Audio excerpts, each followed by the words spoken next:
আসবে। ওই দিন রাত্রি দেখলাম আমাদের সেনারা গ্রিন সিগন্যাল পেয়েছিল, Indian army, Indian navy, Indian air force তিন বিভাগের সেনা গিয়ে মাত্র 25 মিনিটের মধ্যে পাকিস্তানকে কিন্তু কাঁপিয়ে দিয়েছে। এটা আমাদের সেনা।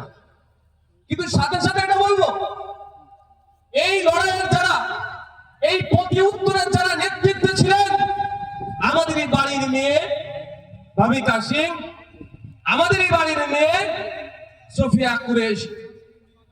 নারীরাও কোনো অংশে পিছিয়ে নাই, নারীরাও লড়াই করতে জানে, সেটা তিনারা প্রমাণ করেছে।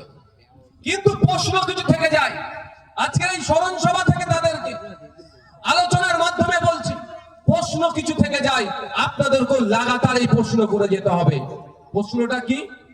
যে কাশ্মীরে 5 মিটার 10 মিটার ছাড়া ছাড়া সেন্ট্রাল ফোর্স থাকে, সেই কাশ্মীরে AK-47 এর মতো বড় হাতিয়ার নিয়ে কিভাবে হত্যা লীলা চালালো, এইটাও কিন্তু উত্তর কাকে দিতে হবে?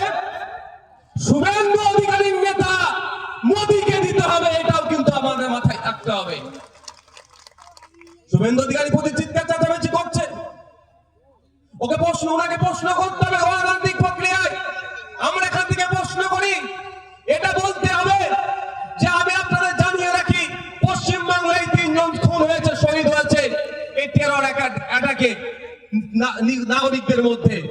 তার মধ্যে একজন বেহালায় শখের বাজারে সবির গুহ নামে এক সাহেব, তার বাড়িতে আমি গিয়েছিলাম, কথা বলেছি, কথা বলে জানতে পেরেছি যে যখন গুলি চালিয়েছে জঙ্গিরা, যখন আক্রমণ করেছে জঙ্গিরা, তার প্রায় 2 ঘন্টা পরে ফোর্স এসেছে তাদেরকে উদ্ধার করতে। যে কাশ্মীরে 5 মিটার 10 মিটার ছাড়া ছাড়া ফোর্স থাকে, প্রায় 2 ঘন্টা পরে কেন ফোর্স আসলো? সে প্রশ্ন থেকে যাচ্ছে না ভাই? রাজনৈতিক দল হিসাবে সে প্রশ্ন করতে হবে বারবার। তাই এই আলোচনা সভা থেকে আইবি, সেন্ট্রাল আইবি যারা আওয়াজ শুনবেন, তাদের মাধ্যমে দেশের সরকারের কাছে আমি জানতে চাই, এটা শুধু নওশাদ সিদ্দিকীর কথা নয়, এই জনুরাটি বা বেড়াচাপার মানুষের কথা নয়, বাদুড়িয়ার মানুষের কথা নয়, সারা দেশের মানুষের কথা, যে 2 ঘন্টা পরে কেন আমাদের সেনা আসলো? 2 ঘন্টা হয় তাদেরকে খবর দেওয়া হয়নি, আর নাহলে তাদেরকে আটকে রাখা হয়েছিল, আসতে দেয়নি। কারা খবর দেয়নি বা কারা আটকে রেখেছিল, সেইগুলোকেও খুঁজে বার করতে হবে, তদন্ত করতে হবে, তাদের বিরুদ্ধে ব্যবস্থা গ্রহণ করতে হবে। আওয়াজ তুলতে হবে না? এটা ভারতবর্ষ প্রশ্ন করছে, এটা নাগরিক প্রশ্ন করছে। এই প্রশ্নটা যারা সবাই করতে পারে, তার জন্য হিন্দু মুসলমানের মধ্যে বিভেদ লাগানোর চেষ্টা করছে। এই প্রশ্নটা না করতে পারে, তার জন্য কি বলছে? ধর্ম জেনে জেনে খুন করেছে। আমরা দেখেছি যাদেরকে খুন করেছে, হত্যা করেছে, তার মধ্যে কাশ্মীরি নাগরিকও ছিল, তার ধর্মীয় পরিচয় আলাদা ছিল।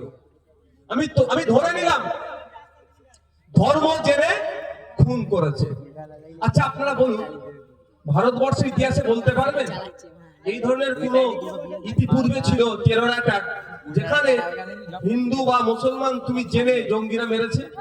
কিন্তু ঘটনা অনেক আছে, আদিবাসী হওয়ার জন্য পিটিয়ে মেরে দিয়েছে। ঘটনা অনেক আছে, উড়িষ্যায় কদিন আগে বর্বরগুলোরা জামিন পেয়েছে, খ্রিস্টান পরিবারকে খুন করেছে। ঘটনা অনেক আছে, মুসলিম হওয়ার অপরাধে পিটিয়ে মেরেছে। ঘটনা অনেক আছে, গোবংশ ভক্ষণের কারণে পিটিয়ে মেরেছে।